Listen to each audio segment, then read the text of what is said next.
Bem, os companheiros estão aí, dar uma boa noite aí para todo mundo. Alguns entraram agora, não é? Hoje nós tivemos um probleminha e por isso não podemos apresentar o curso do Livro dos Médios. A Rosângela, que é responsável por ele, teve um compromisso e não deu para ela fazer o curso. Por isso é que nós entramos hoje um pouquinho mais tarde. Mas nesse horário, né, como vocês sabem, é o horário do estudo das parábolas e ensinos de Jesus. Na realidade, nós estudamos nesse horário as parábolas de Jesus. Os ensinos de Jesus são estudados na quinta-feira, e os ensinos de Jesus fazem parte da segunda parte desse livro, e as parábolas da primeira parte. Então, é um livro onde nós temos dois cursos, não é? E o autor desse livro é o Cair Bar Schutel. O livro foi publicado pela editora Clarim. Então, nesse momento, vamos buscar elevar o nosso pensamento ao alto, agradecendo a Deus, agradecendo a Jesus pela oportunidade que Ele nos concede de estarmos reunidos aqui nessa noite para estudarmos essa doutrina abençoada, para estudarmos o Evangelho do Mestre querido. Que possamos todos nós, Senhor, buscar recebermos essas energias que descem do alto sobre cada um de nós, que possamos permitir que essas energias equilibrem o nosso corpo, mantenham equilibradas também a nossa saúde, nos ajudando, nos fortalecendo, que nossos lares, nossas casas espíritas sejam abençoadas, que os amigos espirituais que se reúnem conosco para esse estudo possam também nos fortalecer, nos intuir, nos amparar. E sempre rogamos a Deus que abençoe a cada um desses irmãos que com tanto amor nos auxiliam e nos protegem. Mas também nunca nos esquecemos dos nossos irmãos que se encontram em sofrimento, dos nossos irmãos desencarnados, rogando ao Pai acréscimo de misericórdia para todos eles. E assim, Senhor, envolvidos pelas vibrações carinhosas que descem do alto do coração de Jesus, dos amigos espirituais e do Senhor, e que nos envolvem, nos fortalecendo em todos os minutos de nossas vidas, só temos a agradecer por sermos merecedores de tanta bênção, Senhor, de tanta misericórdia. E assim te pedimos que nos dê a permissão para iniciarmos o nosso estudo da noite de hoje. Graças a Deus. Bem, meus irmãos, estamos aqui, né, mais uma vez, para estudar as parábolas de Jesus. E uma coisa interessante, eu comecei a fazer uma pesquisa e fui estudando, né, vários livros sobre parábola e lendo, e a cada dia que passa, eu percebo quanto o estudo das parábolas é importante.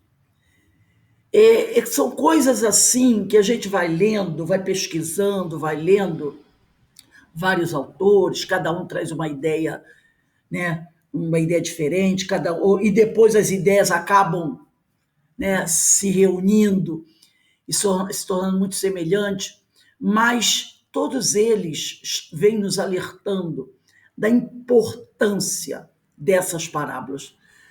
Como eu nunca vi, nunca tinha percebido antes, apesar de gostar muito do estudo das parábolas, mas a gente vai percebendo como isso é de uma profundidade absurda. E muitas pessoas ainda desconhecem a importância dessas parábolas. Vamos dizer assim, desse planejamento que Jesus estabeleceu, esse método pedagógico das parábolas. Porque quando a gente fala parábolas, parece que só existe Jesus. Não. Existem muitas parábolas, muitos autores, muitos homens escreveram parábolas. Então, inclusive, eu tenho um livro falando de parábolas universais, que são essas histórias trazendo fatos do dia a dia, mas com ensinamentos Poderíamos comparar um pouquinho mais parecida às fábulas de Esopo, não é? Com toda uma história envolvendo os animais. Mas se nós estudarmos as fábulas de Esopo, vamos tirar dali profundos ensinamentos. Porque cada fábula não é apenas a historinha da lebre e da tartaruga. Não é só. Dentro daquela história da lebre com a tartaruga, há um profundo ensinamento. E outras, né? Quem não conhece as fábulas de Esopo? E existem outros escritores que escreveram várias parábolas. Mas as de Jesus têm algo de especial. Tem algo de especial. E eu hoje, antes de nós irmos ao livro, eu trouxe 2 textos de 2 autores muito interessantes. Um deles, o livro, eu vou até ver se o livro está aqui. Ah, está aqui sim. Que eu vou mostrar as capas para vocês. E aí vocês não me matem, não me matem. Um deles é esse livro aqui. Parábolas de Jesus à luz da doutrina espírita, organizado pelo Rafael Papas. E aqui tem um grupo de parábolas que foram desenvolvidas pelo Andrei Moreira, Haroldo Dutra Dias, Raul Teixeira, Simão Pedro Lima e mais 20 outros autores, Vinícius Lara, André Sobreiro, meu amigo querido, lá de Severinha, São Paulo, Ana Guimarães, José Passini, Francisco de Paula Vitor, Arthur Valadares. Então, vários autores, palestrantes, estudiosos espíritas interpretando essas parábolas. E tem um outro também que eu utilizei, foi essa daqui, Parábolas Terapêuticas, volume 2, do Alírio de Cerqueira Filho. Tem o volume 1, que é maravilhoso, Parábolas Terapêuticas. E esse aqui é o volume 2. Então, eu fui buscar nesses livros textos, para que a gente, antes de nós começarmos a ler aqui o título, que seria o estudo de hoje, primeira parte, as parábolas de sua interpretação, o que eles trazem sobre essas parábolas. E como nós não temos pressa, nós queremos fazer um estudo mergulhando nessa ideia, para que a gente possa aprofundar mais um pouco no sentido do que sejam as parábolas. Então eu vou partilhar aqui o ecrã para que a gente possa analisar, né, o que sejam essas parábolas. Deixa eu ver aqui, texto. Vamos aqui, esse aqui é o do livro Parábolas de Jesus à luz da doutrina espírita, organizado pelo Rafael Papa. E é o prefácio. Então, ele começa assim: qual o tipo mais perfeito que Deus ofereceu ao homem para lhe servir de guia e modelo? Bem, aqui a gente já encontra uma situação muito interessante. No Livro dos Espíritos, de Allan Kardec, na questão 625, é feita essa pergunta. E a resposta no Livro dos Espíritos é Jesus. Apenas Jesus. Mas, no original francês, a palavra, o que está escrito não é Jesus, é vide Jesus.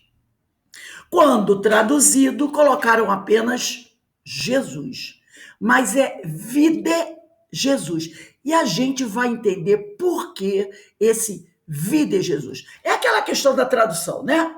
Então, traduzido, tiraram o vídeo e botaram só Jesus. Mas no original francês está vide Jesus. Então vamos entender. A pergunta de Allan Kardec aos espíritos, no contexto do estudo do conhecimento das leis naturais de Deus, é significativa. Espíritos que somos, inteligências menores individualizadas, Estudamos isso aí no Livro dos Espíritos essa semana, lembra? Terceira ordem, espíritos imperfeitos.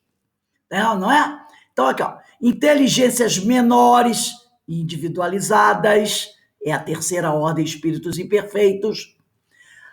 A partir da vontade criadora da suprema inteligência do universo, Deus, necessitamos de referenciais e modelos que nos ensinem o caminho de encontro e revelação do divino em nós. É verdade, nós ainda necessitamos de modelos para nos espelharmos. Deixa eu só tirar uma coisa aqui que apareceu, não sei se está aparecendo para vocês, mas de vez em quando aparece aqui no meu celular. Então, nós precisamos de modelos para nos inspirarmos. Tanto que a pergunta é, na questão, qual o tipo mais perfeito que Jesus ofereceu? Que Deus ofereceu ao homem para servir-lhe de guia e modelo. Vide Jesus. Então, nós, espíritos imperfeitos, ainda sentimos essa necessidade, até hoje, de termos modelos e referenciais que nos ensinem o caminho de encontro e revelação do divino em nós. A resposta dos benfeitores espirituais, orientadores da codificação espírita, é ainda mais relevante, como está no original francês. Vide Jesus. Na tradução ao português, a resposta a esta pergunta foi apresentada como Jesus, só Jesus. No entanto, a resposta do original francês, Voyez Jesus, quer dizer, vide Jesus, e eu fui buscar lá do dicionário Roaz, que diz assim, vide, no contexto referido, é uma palavra latina, cuja tradução para português é vede, forma do imperativo do verbo ver. Vide, traduzido para o português seria vede, forma do imperativo do verbo ver. Trata-se de fórmula com que se remete o leitor a um outro texto, outro trecho de um texto, outro livro, outro ser. Daí o vide bula que nós temos, vide bula, ou a respeito deste ponto, vide o capítulo seguinte. Etimologicamente, vide é a segunda pessoa do singular, do imperativo de videre, ver. Assim, ver, em português, é a tradução de videre latim. E vide pertence à língua latina, mas usa-se na língua portuguesa, tal como outras palavras e expressões latinas. Então, vide é uma expressão latina, tá? É uma expressão latina. Como ele diz aqui, vide é a segunda pessoa do singular do imperativo de videre, ver. Então, é uma expressão latina que nós usamos em português. E quando você fala vide Jesus, é ainda mais profunda. Ver é verbo que indica ação, movimento, iniciativa. Você quer ver uma coisa? Deixa eu ver aqui. Tá. Eu vou continuar mais um pouquinho. Se apenas consideramos Jesus como a resposta, como está em português nos nossos livros, poderia parecer que o Espiritismo faz cor aos movimentos que indicam Jesus como um Salvador, que nos deve guiar e ao qual devemos adorar, reconhecendo em nossa intimidade como nosso intermediário junto a Deus. Agora, quando você fala vide Jesus no sentido de ver, indica, além de reconhecer em nossa intimidade como nosso intermediário junto a Deus, significa reconhecer, perceber, pois ver é muito mais do que o fenômeno biológico de enxergar. Ver é dar sentido e significado. Quer ver uma coisa? Se eu chego para um companheiro e digo assim: meu companheiro, me diga uma coisa. Vamos usar aqui o Alberto como exemplo. Roberto, onde estão as prescrições farmacológicas do remédio de pirona? Ele pode me dar uma resposta assim: na bula. Tudo bem, obrigado. Eu perguntei: onde estão as prescrições farmacológicas da dipirona? Ele diz para mim: na bula. Então ele me deu uma informação. Da bula, ele deu uma informação. Agora, se eu pergunto para o Menezes: Menezes, onde estão as prescrições farmacológicas do Melhoral? E ele diz para mim: videbula. Videbula. Ele não está dando para mim apenas uma informação. Ele, se você perceber, se ele falar videbula, ele está me dando, além de uma informação, uma orientação mais aprofundada. Porque vide não é ver? Então ele está dizendo para mim: veja a bula. Muda o sentido. Um diz na bula, ele me deu a informação. Mas se o outro diz vide bula, vide o capítulo seguinte, ele não está me dando apenas uma informação. Ele está me dando uma informação e uma orientação mais aprofundada.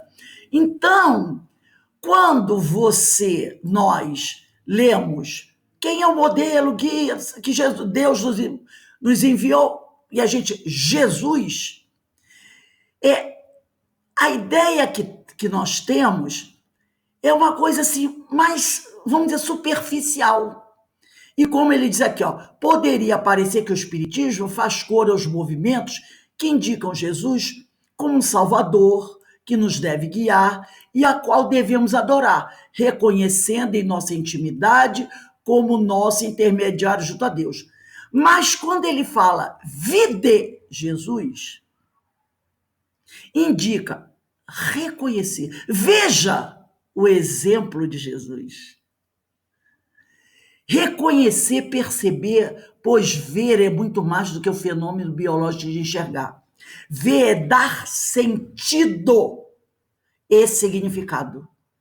Enxerga quem tem a retina íntegra, que capta os impulsos luminosos e que os transforma em potenciais de ação, que percorrem o nervo óptico até o córtex occipital, onde são interpretados. Porém, só vê quem dá sentido particular e coletivo profundo ao que é enxergado, conferindo-lhe valor próprio e movimento interior. E no próprio Evangelho, Jesus já fala sobre isso.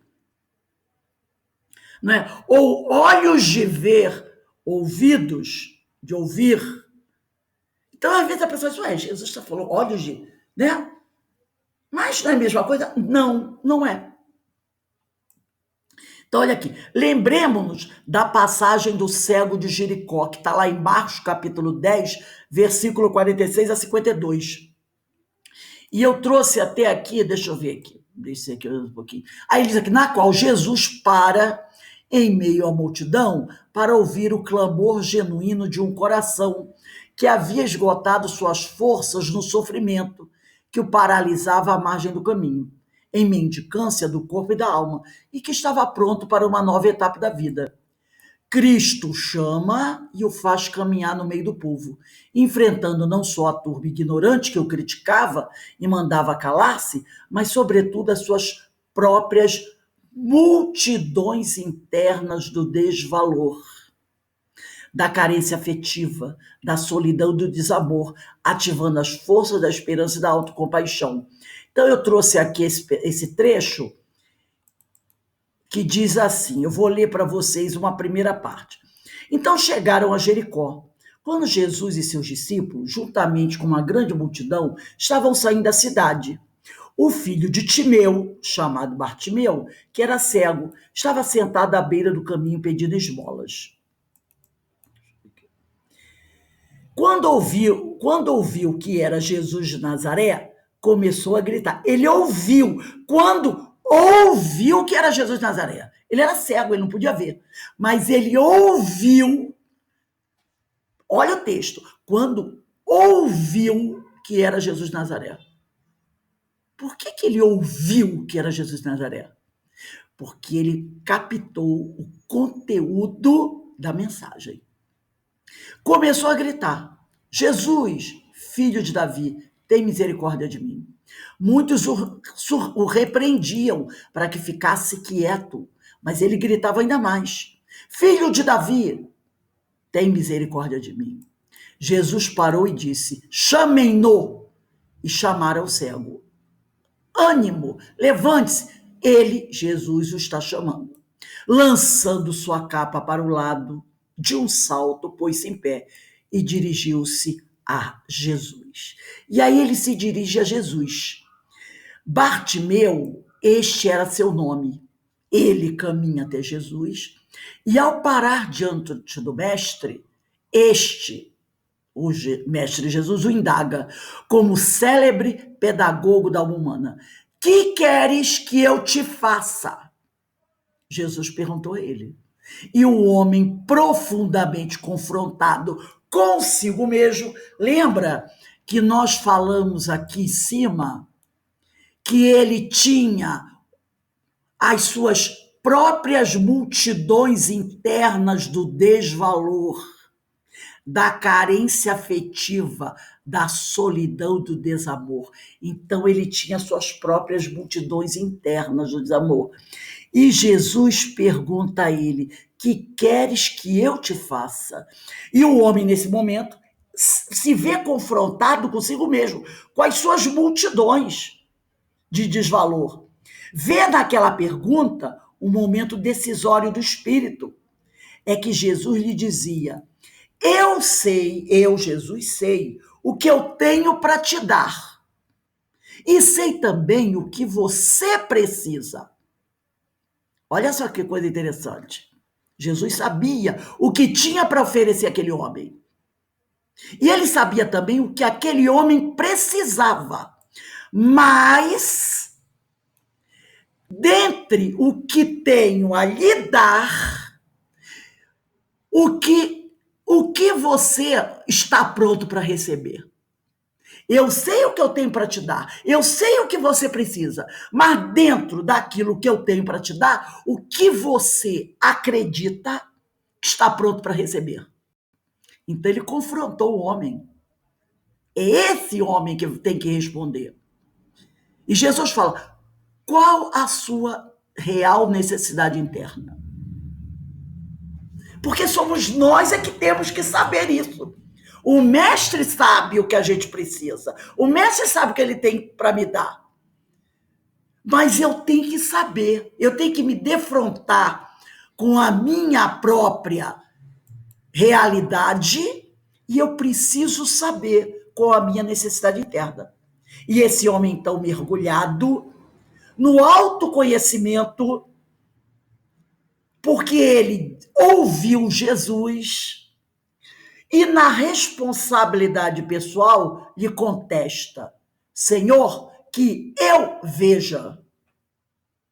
Ele pediu ao Cristo visão.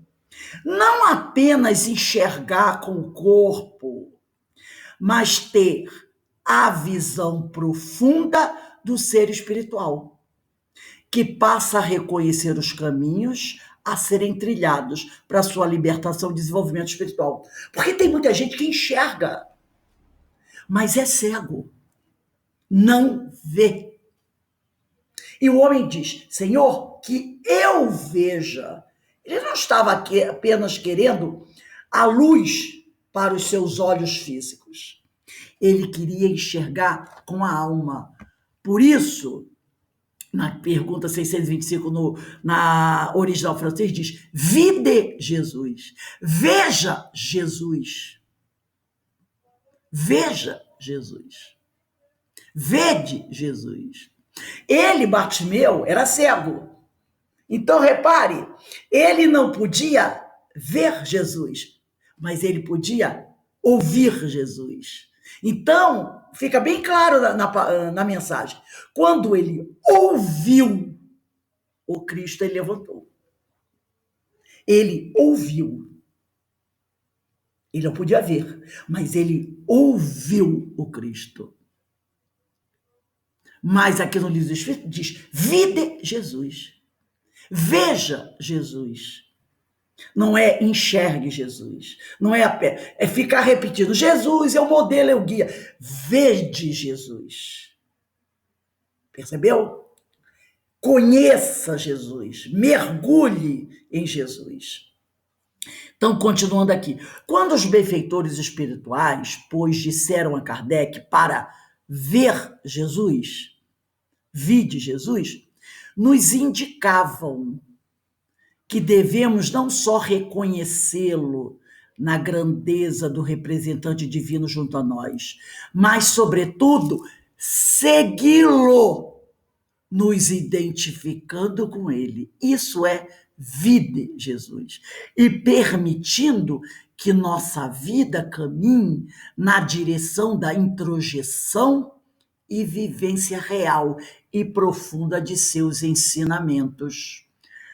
Olha aqui, a assimilação e prática dos ensinos evangélicos se dá em 3 etapas. Primeiro, Jesus mostra-nos a necessidade de aceitarmos e confiarmos no Evangelho, na boa nova que ele nos trouxe. Essa é a primeira etapa. Ele nos mostra a necessidade de aceitarmos e confiarmos no Evangelho, na boa nova que ele nos trouxe. A segunda etapa, depois que é a segunda etapa, devemos permitir que o Evangelho atue em nosso íntimo, transformando-nos moralmente e purificando-nos. Estudamos isso ontem, terça-feira, quando nós falamos que a natureza não dá saltos, tudo é um processo. Lembra? Aprendizado, exemplificação, fixação. Aprendizado, exemplificação, fixação. Estudamos no Livro dos Espíritos.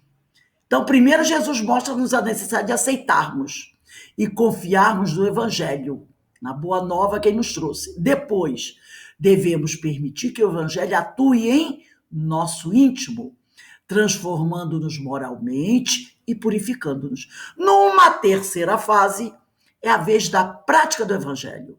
A atuação cristã é o momento em que a doutrina, os ensinos do Mestre saem de nós através das ações. E está lá em João capítulo 13, versículo 35. Nisto todos conhecerão que sois meus discípulos, se vos amardes uns aos outros. Então, é isso aí. Então, quando os amigos espirituais disseram para Kardec, vide Jesus, nos indicavam que devemos não só reconhecê-los na grandeza do representante divino junto a nós, mas, sobretudo, devemos cumprir aquelas 3 etapas. Não é? Deixar que esse evangelho nos sensibilize, que ele nos toque e que essas ações saiam de nós, que esses ensinos saiam de nós. Então, não só reconhecê-lo na grandeza do representante divino junto a nós, mas, sobretudo, segui-lo, nos identificando com ele e permitindo que nossa vida caminhe na direção da introjeção e vivência real e profunda de seus ensinos, na edificação do homem de bem, conforme nos ensina o Evangelho segundo o Espiritismo. E aí nós vamos abrir aqui o Evangelho, no capítulo 17, tem 3, que eu vou ler um pedaço só, não vou ler todo. Capítulo 17, sede perfeitos de o Evangelho segundo o Espiritismo. Item 3, o homem de bem. O verdadeiro homem de bem é o que cumpre a lei de justiça, de amor e caridade. Está lá no Evangelho segundo o Espiritismo, capítulo 17, item 3. O verdadeiro homem de bem é o que cumpre a lei de justiça, de amor e de caridade, na sua maior pureza. Se ele interroga a consciência sobre seus próprios atos, a si mesmo perguntará se violou essa lei, se não praticou o mal, se fez todo o bem que podia, se desprezou voluntariamente alguma ocasião de ser útil, se ninguém tem qualquer queixa dele, enfim, se fez a outrem tudo o que desejara lhe fizessem. Deposita fé em Deus, na sua bondade, na sua justiça e na sua sabedoria. Sabe que sem a sua permissão nada acontece e se lhe submete à vontade em todas as coisas. Tem fé no futuro, razão porque coloca os bens espirituais acima dos bens temporais. Sabe que todas as vicissitudes da vida, todas as dores, todas as decepções são provas ou expiações e as aceita sem murmurar. Possuído do sentimento de caridade e de amor ao próximo, faz o bem pelo bem, sem esperar paga alguma, retribui o mal com o bem, toma a defesa do fraco contra o forte e sacrifica sempre seus interesses à justiça. Então, é isso que os espíritos querem que a gente faça quando eles dizem: vide Jesus. Então, o Evangelho do Senhor, longe de ser apenas um código religioso, é um caminho de despertar das potências da alma, de reconexão com o Pai e de encontro com o divino em nós. Como ensina Emmanuel, Jesus não é uma personalidade a ser adorada, é uma verdade a ser vivida. Porque quando nós, no nosso livro traduzido para o Portugal, para o português, está lá, qual a pessoa, aqui na questão 625, como está no livro dos Espíritos, questão 625, qual o tipo mais perfeito que Deus tem oferecido ao homem para lhe servir de guia e modelo? Jesus. Então, fica aquela ideia, tá? Que nós temos que adorá-lo. E aí, tem até uma nota de Kardec esclarecendo aqui, ele diz assim, ó, para o homem, Jesus constitui o tipo da perfeição moral a que a humanidade pode aspirar na Terra. Deus nolo oferece como o mais perfeito modelo e a doutrina que ensinou é a expressão mais pura da lei do Senhor, porque sendo ele o mais puro de quantos têm aparecido na Terra, o Espírito Divino o animava. Mas algumas religiões começam a adorar Jesus e as pessoas ficam numa superficialidade, adorando Jesus. Não é que a resposta dos espíritos seja errada. A tradução é que ficou incompleta. Inclusive, a nota de Kardec é bastante esclarecedora. Mas as pessoas, elas ficam, é como se estivessem adorando Jesus e não buscam verdadeiramente se aproximar dele. Quando ele diz, vide Jesus, lembra que eu falei da bula do remédio? Onde é que está a prescrição farmacológica desse remédio? Na bula. E pergunta para outro. E a pessoa diz, vide bula. Além de uma informação, tem uma orientação. É uma indicação para que você mergulhe ali naquela bula e a leia. Para você conhecer em detalhes como aquele remédio funciona. Então, Jesus, né, como ensina Emmanuel, Jesus não é uma personalidade a ser adorada, até porque para quem deve ser adorado é Deus. É uma verdade a ser vivida, sendo, portanto, referencial atemporal para a humanidade, para todo o tempo, indefinidamente, não é? Infinitamente. O Cristo não poderia deixar uma mensagem que servisse apenas a um povo, que era aquele povo israelita, né? Ou uma época da humanidade, aquela época que ele viveu. Deveria, não é, a sua mensagem ser ofertada na forma de ensino universal. E por isso ele se utilizou das parábolas, mensagens figuradas e simbólicas que sobrevivem ao tempo.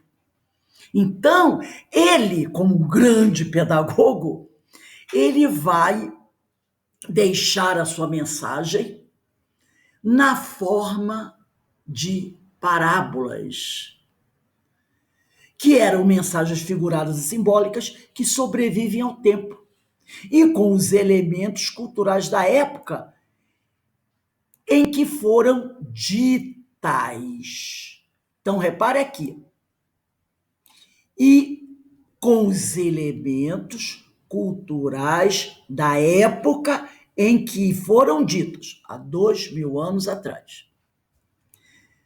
À medida em que a humanidade caminha para maiores compreensões, que ela evolui, que ela progride intelectualmente, cientificamente, sociologicamente, filosoficamente. Então, à medida que a humanidade caminha para maiores compreensões culturais, humanas, religiosas e científicas, mais amplia o leque de conhecimento capaz de extrair ensinos das figuras de imagens utilizadas, bebendo da fonte da sabedoria universal. Então, hoje, quando a nossa cultura, o nosso conhecimento das ciências humanas, da religião, né, da ciência, é muito mais amplo do que há 2000 anos atrás,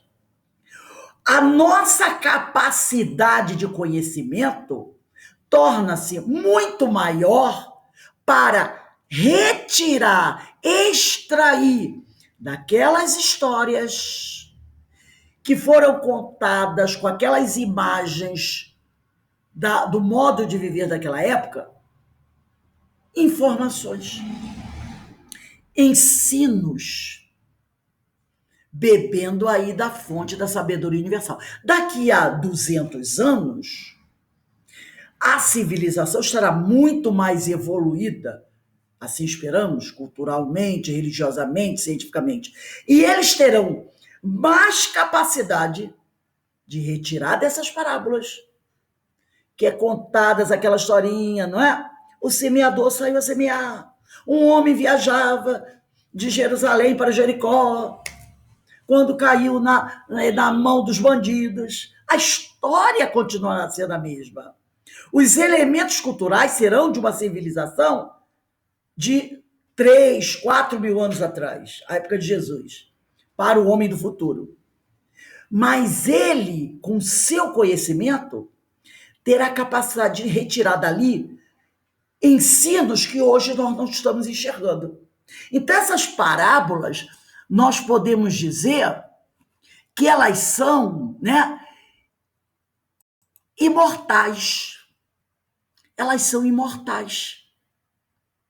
Porque a história, como é contada, ela continua daquele mesmo jeitinho. Mas conforme o povo, a civilização vai melhorando, o homem vai tendo mais ensinos e mais capacidade de extrair, de enxergar ali ensinos muito mais profundos. Então, quando a gente fala vie de Jesus, como está no original francês, tem um outro sentido. Tem um sentido mais profundo do que apenas Jesus, como está aqui na questão 625.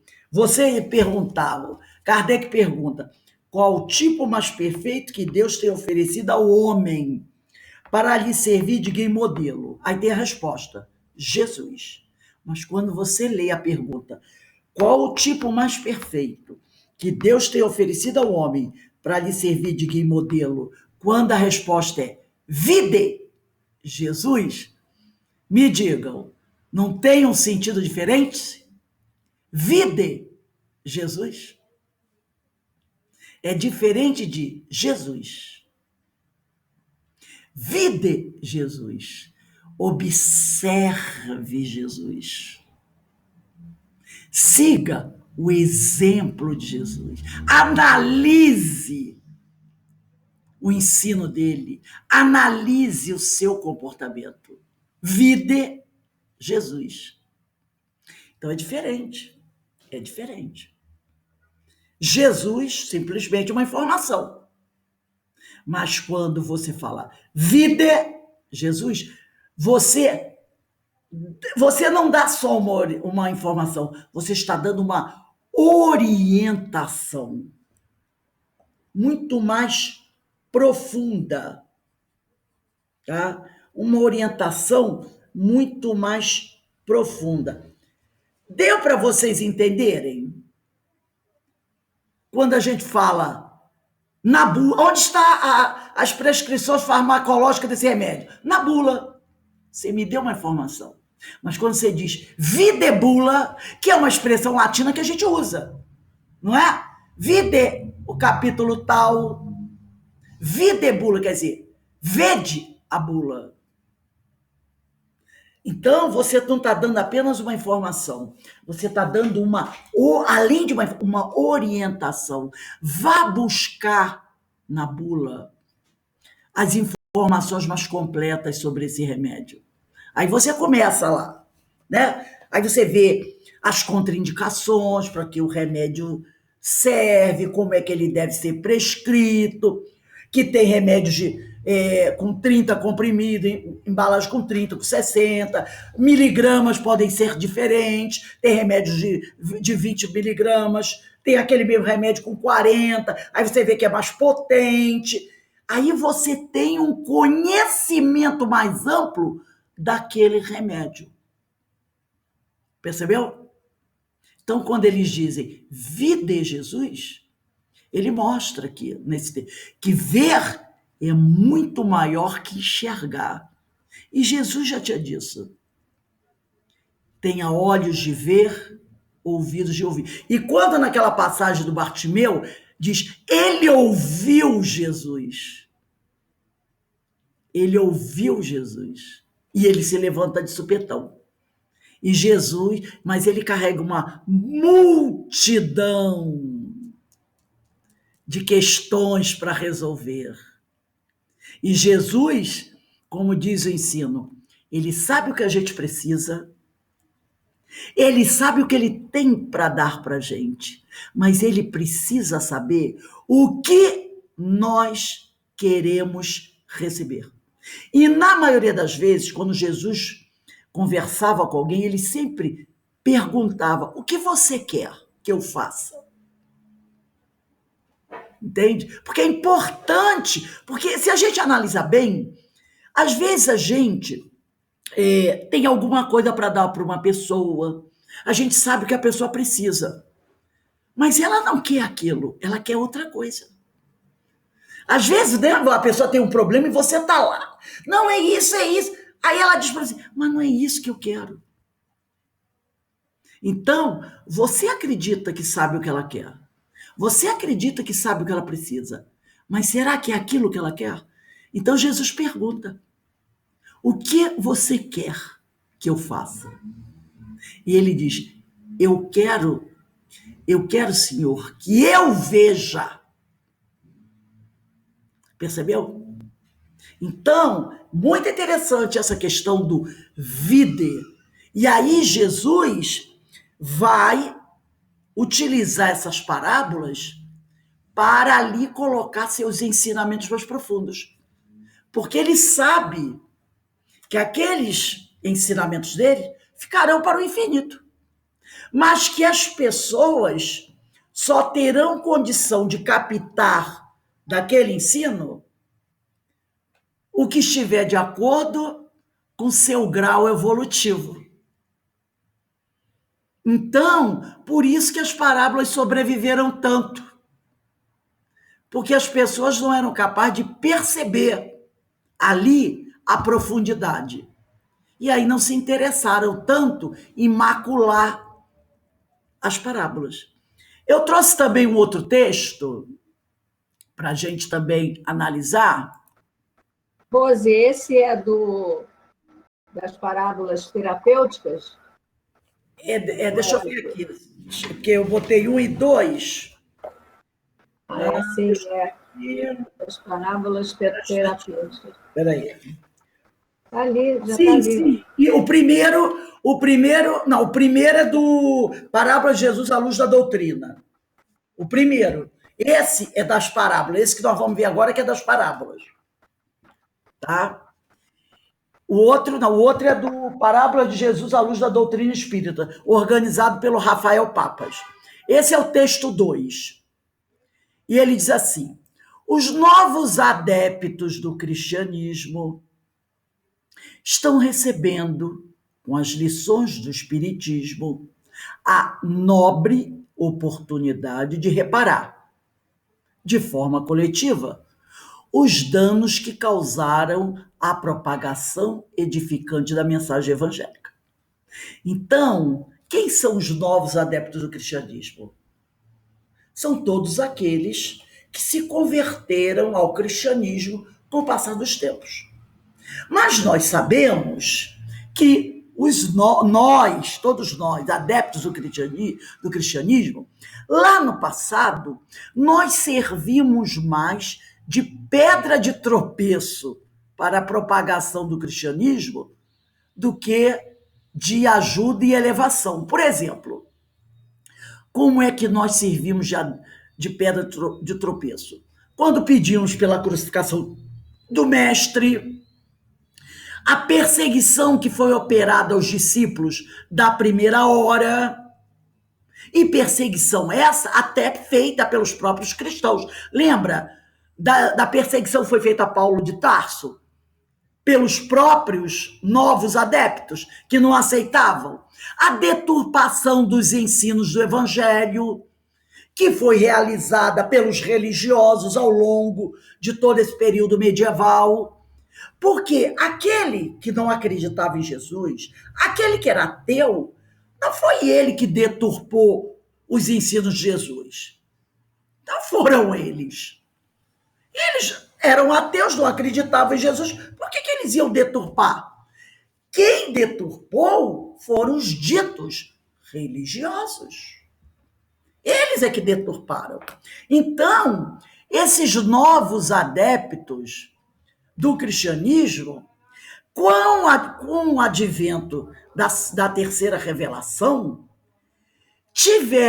estão tendo ainda, né? Porque nós estamos aqui hoje, e hoje, quando nós estamos trabalhando isso, nós estamos buscando reparar isso. A nobre oportunidade de reparar, de forma coletiva, os danos que causaram a propagação edificante da mensagem evangélica.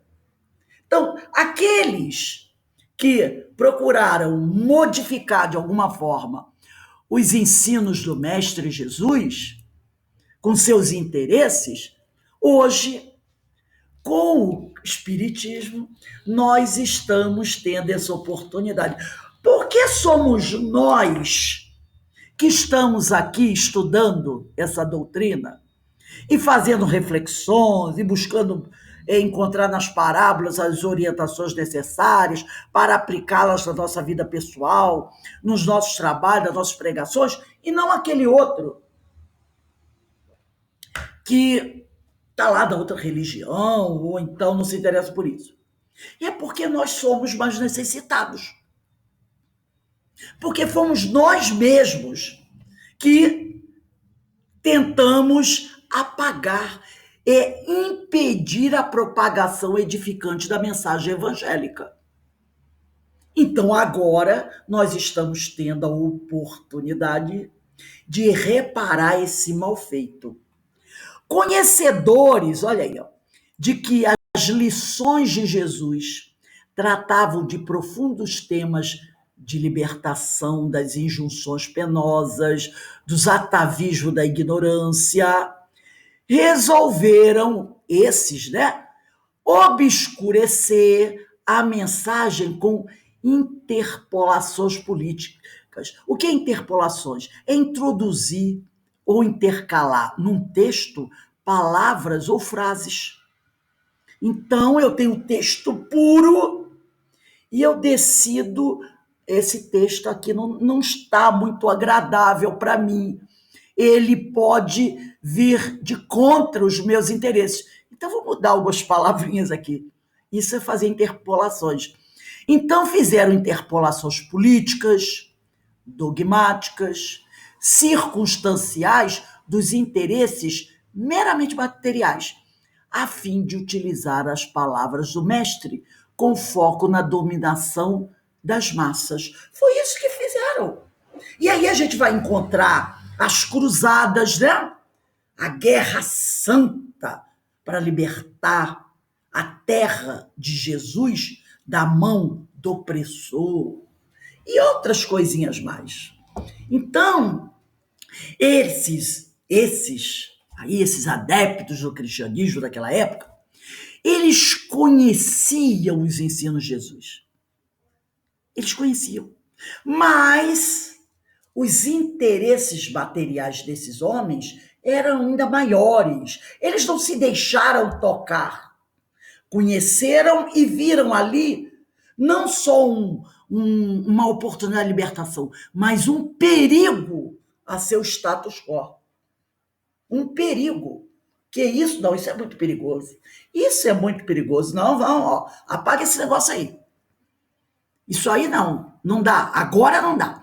Então, é a fim de utilizar as palavras do mestre com foco na dominação das massas, criando bulas, encíclicas, são documentos que as igrejas criaram, né? Com normas, forma de proceder e regras que em momento algum coadunaram com a proposta de mansuetude e amor do singelo Galileu. Um deles, o dogma da confissão. A confissão. Quando você começa a estudar, você pensa, por que a igreja, lá pelo ano 400, 600, por aí, instituiu a confissão? Alegando que Deus queria, que Jesus queria, que nós nos confessássemos a Ele, mas usando um intermediário. Porque o homem comum não poderia falar diretamente com Deus, fazer o DDD, descagem direto para Deus. Não, ele não podia. Não podia. Ele tinha que ter um intermediário para levar a palavra dele até Jesus e a Deus. Alguém alguma vez viu Jesus falar isso? Claro que não. Mas isso aí foi colocado. Foi colocado. Por quê? Porque os reis, naquela época, eles não eram muito adeptos de ficar se confessando para os padres. Quer ver um exemplo? Carlos Magno. Carlos Magno era um rei muito independente. E a igreja tinha um poder muito grande naquela época, dona de grandes extensões de terra. E estava o padre metido dentro do palácio. E Carlos Magno não gostava daquele tipo de coisa. Então, o que ele fez? Ele, ao ser coroado rei, naquela época, era o Papa que levava a coroa, as duas coroas, do rei e da rainha. Então, ficava sobre uma mesa, o rei, que estava lá no seu trono, tinha uma escadaria, descia alguns degraus e até a metade dos degraus.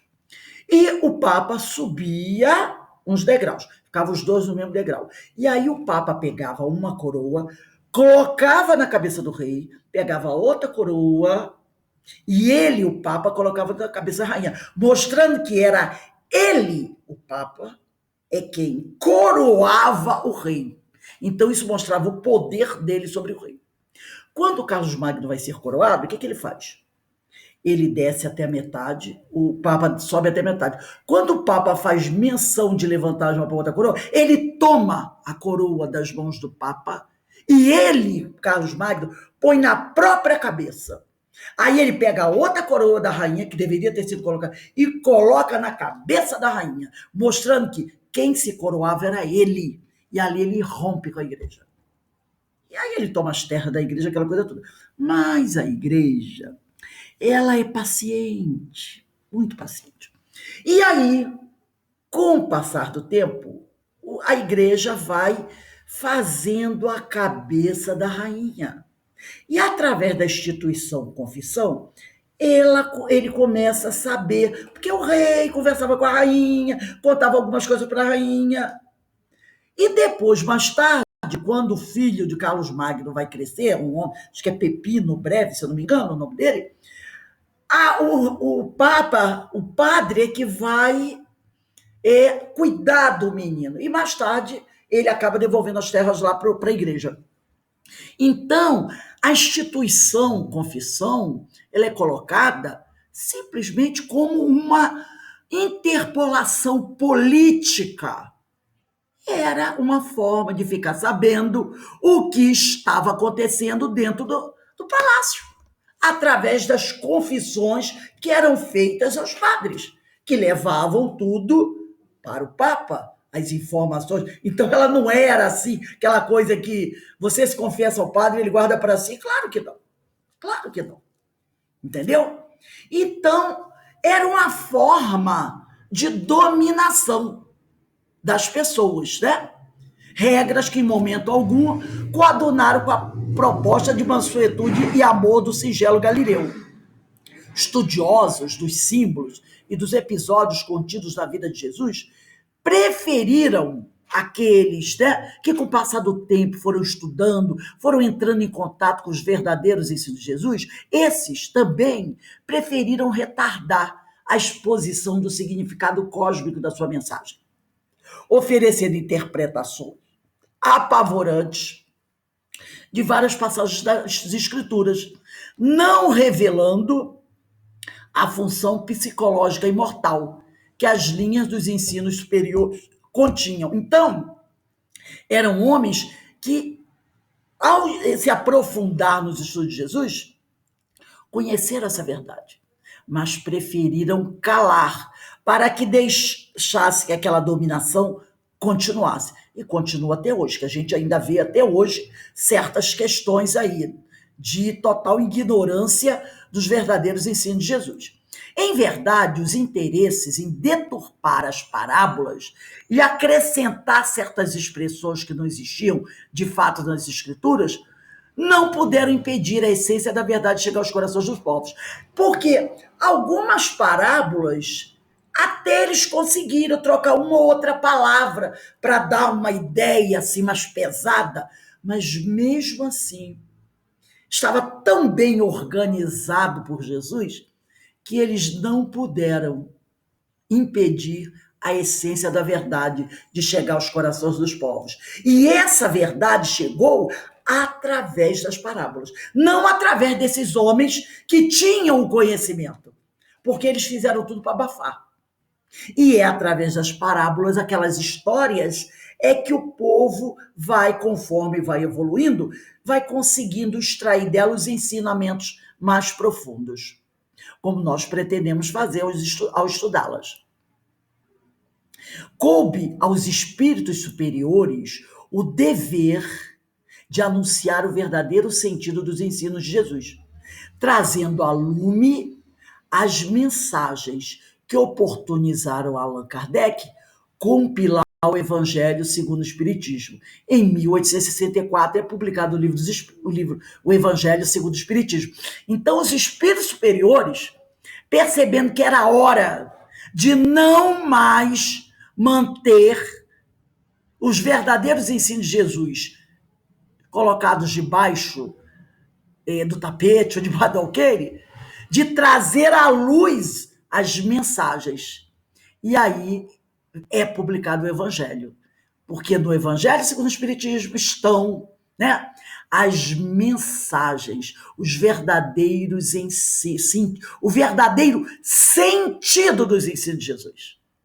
Porque na Bíblia estão lá os ensinos de Jesus, mas muitas vezes você lê e não consegue captar. Mas no Evangelho segundo o Espiritismo, os espíritos fizeram, desvendaram, né? tornaram público o sentido dos ensinos de Jesus, que estavam abafados por esses homens que o conheciam, mas não achavam que era a hora de publicar isso, de deixar que o mundo soubesse disso, para que eles pudessem continuar no seu domínio. O que havia de ser dito foi exposto, com a clareza que ilumina e a simplicidade que tipifica os ensinos de Jesus, para todos os que nele buscassem o consolo e a vida eterna, porque também tem isso. Você tem que ser daquele que, como Bartimeu, Senhor, o que queres que eu faça? Senhor, que eu veja. Então, ali está o ensino para aquele que quer verdadeiramente ver, tá? Então foi exposto com a clareza que ilumina e a simplicidade que tipifica os ensinos de Jesus para todos os que nele buscassem o consolo e a vida eterna. E aí eu me lembro de Agostinho, quando ele ainda não conseguia ver a verdade, foi apresentado a ele o Evangelho. E eu, ao ler o texto, ele, apesar de ser um doutor, um homem cultíssimo, não é? Já era, acredito que bispo, mas ele só enxergava, ele não via. E ao olhar o texto, está lá no livro Confissões de Santo Agostinho, que ele diz assim, ao olhar o texto: ora, mas esse texto é tão simples. As frases, as palavras, não têm nem a beleza de um Horácio. Horácio era um grande escritor, não é? Um grande poeta da antiguidade. Mas como ele também era alguém muito ligado às coisas exteriores, não conseguia mergulhar, ele não viu ali o ensino. Ele simplesmente leu aquilo e disse: essas palavras aqui não têm nem a beleza do texto de Horácio. Ele não viu, entendeu? Ele leu, mas não viu, porque ainda não estava em condições, ainda tinha os seus olhos vendados. Muitos ensinos ministrados pelos emissários do alto continuam ainda sendo espargidos de forma clara e confortadora. Quer dizer, espalhados, não é? O estudo das parábolas, porém, é um capítulo mais profundo e requer dos sinceros e devotados estudiosos maior cota de atenção. Então, estudar as parábolas exige de nós uma maior cota de atenção, por possuir na sua construção linguística, nos símbolos e no conteúdo essencial, ensinos direcionados ao espírito imortal, não para a personalidade, preste atenção, ao espírito imortal e seu comportamento psicológico. Então, ali estão ensinos, não como nós vimos no texto anterior, para uma coisa localizada, para um tempo só, para uma encarnação só, mas é para o espírito imortal. Ensinos de maior cota de atenção, porque na sua construção linguística, nos símbolos e no conteúdo essencial, têm sido direcionados ao espírito imortal e seu comportamento psicológico. Há, sem dúvida, ensinos sociais, relacionais e religiosos, contidos nas camadas mais exteriores das parábolas. Pois, se assim podemos nos expressar, as parábolas são semelhantes a uma sequoia que, cortada ao meio, revela uma série de camadas, desde a casca até o núcleo do tronco. Quando você corta uma sequoia, você vai olhar o tronco, você vai ver que tem círculos nela, indo da parte externa até o tronco, até o núcleo. E essas camadas, elas indicam, vamos dizer assim, entre aspas, a idade da árvore. Então, ela revela uma série de camadas que vai desde a casca até o núcleo. Então, você tem aquela parte mais externa e tem a parte mais profunda. As parábolas, desse modo, são semelhantes a essas camadas que atendem às diversas explicações de ordem social e temporal, mas o estudo aprofundado do seu significado revela tratar-se de códigos da alma, do funcionamento psicológico da alma, dos poderes psíquicos da alma, do contato profundo da criatura com ela mesma. Lembra de Bartimeu? Eu tenho uma multidão de dificuldades dentro de mim. Ele tinha uma multidão. Então ele disse, Senhor, que eu veja. Então, dos poderes psíquicos da alma, do contato profundo da criatura com ela mesma e com o Criador. Podemos interpretar uma parábola de várias maneiras, de forma superficial ou profundamente. Quanto mais nós estudarmos e formos evoluindo, mais profundamente iremos mergulhando no estudo das parábolas. Para aquele que não busca muitos conhecimentos, ele fica ali na superficialidade. Para aquele que já tem olhos de ver e ouvidos de ouvir, esse quer mergulhar mais fundo, e a parábola proporciona isso. A semelhança dos poemas do Vedanta indiano, em especial a Canção do Divino, do Bhagavad Gita, os ensinos de Jesus por meio das parábolas contêm o essencial para o espírito imortal descobrir suas potencialidades divinas, abrindo-se para os estados superiores de consciência, vivendo muitas experiências transcendentes. Os nobres espíritos da codificação iniciaram a abertura do entendimento profundo dos ensinos de Jesus. Eles iniciaram a abertura do entendimento profundo dos ensinos de Jesus, com a publicação de O Livro dos Espíritos. Mas a jornada está apenas iniciando o seu périplo transpessoal. O périplo é como se fosse uma viagem de circunnavegação ao redor do mundo, entendeu? Périplo é isso, é uma viagem de circunnavegação. Então, os nobres espíritos da codificação iniciaram, com a publicação do Livro dos Espíritos, a abertura do entendimento profundo dos ensinos de Jesus. Mas a jornada, na realidade, ela está apenas iniciando o seu périplo transpessoal, a sua viagem transpessoal. Foram séculos de obscuridade, podemos dizer milênios, né? E deturpação das suas ideias, das ideias de Jesus, dos ensinos de Jesus. E restaurar o sentido profundo e cósmico de suas palavras, porque elas são atemporais, não seria possível de uma hora para outra. Estudamos isso. A natureza anda saltos, não é? Então, não seria possível de uma hora para outra, nem mesmo nas páginas limitadas de um único livro. Então, não é com um livro, não é de um momento para outro que a gente vai conseguir fazer esse mergulho nesses ensinos que contém nas parábolas. Não é de um momento para outro que a gente vai mergulhar profundamente até chegar lá ao núcleo. Não vai ser de um momento para outro. É preciso preparar a mente para receber os conhecimentos superiores. E desde o surgimento de O Livro dos Espíritos, em 1857, essa preparação tomou rumo e cadência mais acentuada.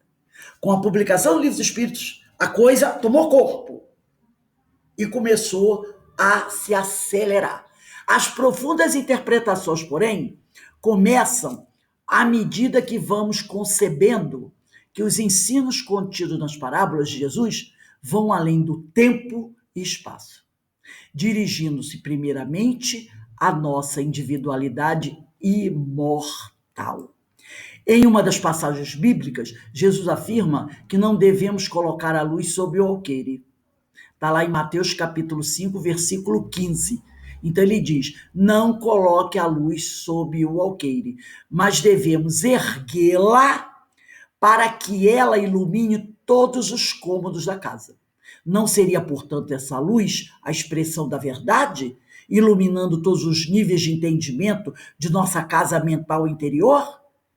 Os ensinos estão à disposição há mais de 2 milênios. E para quem tem olhos de ver e ouvido de ouvir, vejam e ouçam. Está lá em Mateus capítulo 13, versículo 15. E para quem tem olhos de ver e ouvidos de ouvir, vejam e ouçam. Mateus capítulo 13, versículo 15. Pois a letra mata, a letra é a forma, mas o Espírito vivifica. E o Espírito é a ideia. Está lá em 2ª Carta aos Coríntios, capítulo 3, versículo 6.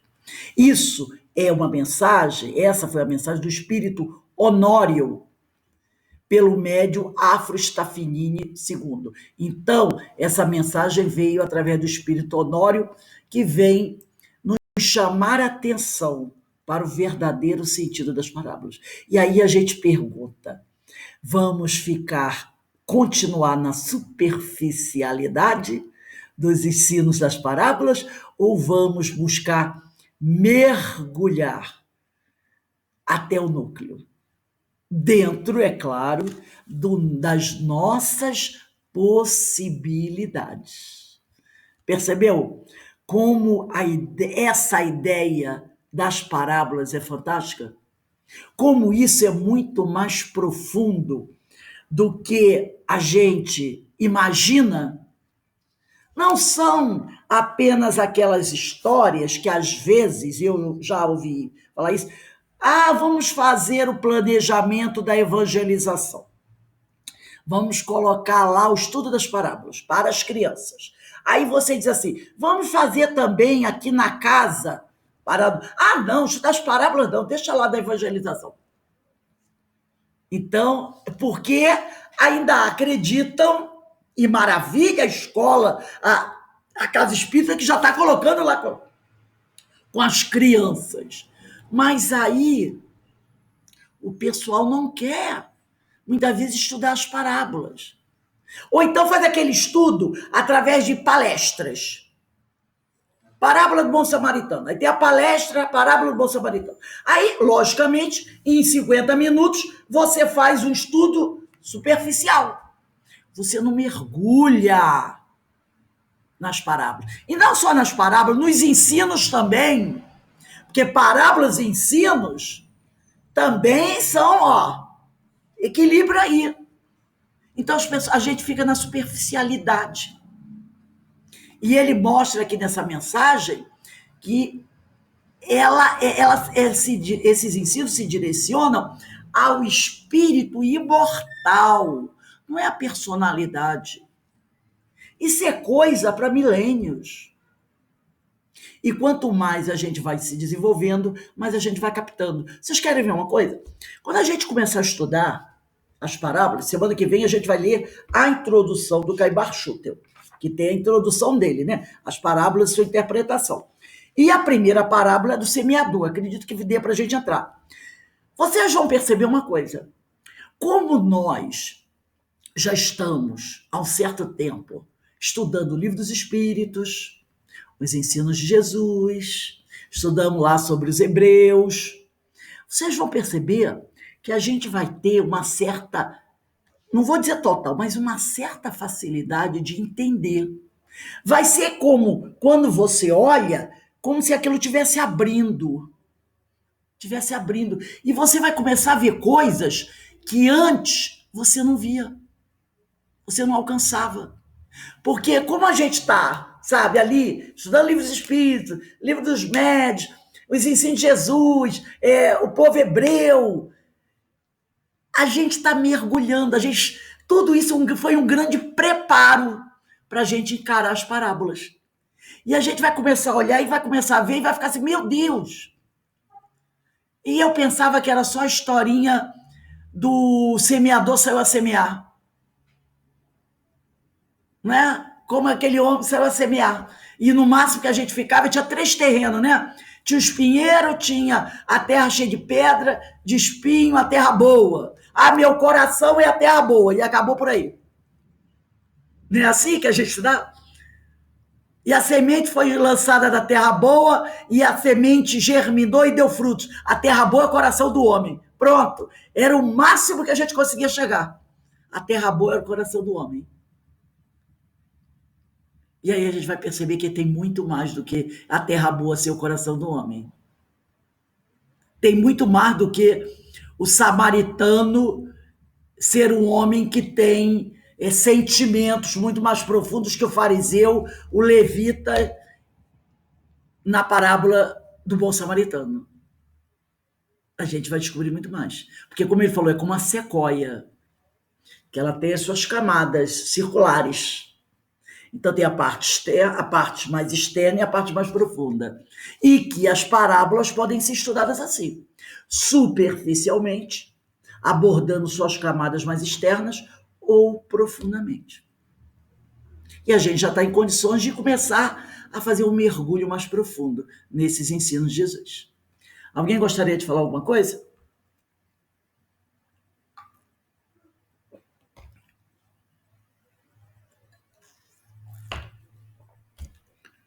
Tá tudo ok? Vamos viajar nessa. Vamos viajar. É uma viagem, como diz o outro, né? Que mergulho é A esse? viagem de circunnavegação transpessoal. Muito bom, muito bom. Né? Muito, é fascinante, né? Quero adquirir o bilhete logo. Vamos viajar. Muito bacana. Porque a mensagem é para o espírito, não é para a personalidade, é para o espírito imortal. Então, semana que vem, a gente vai entrar aqui na primeira parte, que é ler o que Caibar vem trazendo na sua introdução, e depois eu acredito que já dá para a gente começar a entrar nessa parábola do semeador. Quem quiser, pode até pegando outros livros sobre parábola, dando uma lida, para poder já encontrando subsídios, e aí isso tudo vai ajudando, não é? Para a gente poder estudar com mais facilidade. Vamos dar uma paradinha de 10 minutos. Quando for 19h40, nós retornamos para o estudo do livro Nosso Lar, tá bom? São 19h30 agora, e a gente retorna para o estudo do livro Nosso Lar. Vou dar uma paradinha aqui. Aqueles que não vão estar conosco, um beijo no coração.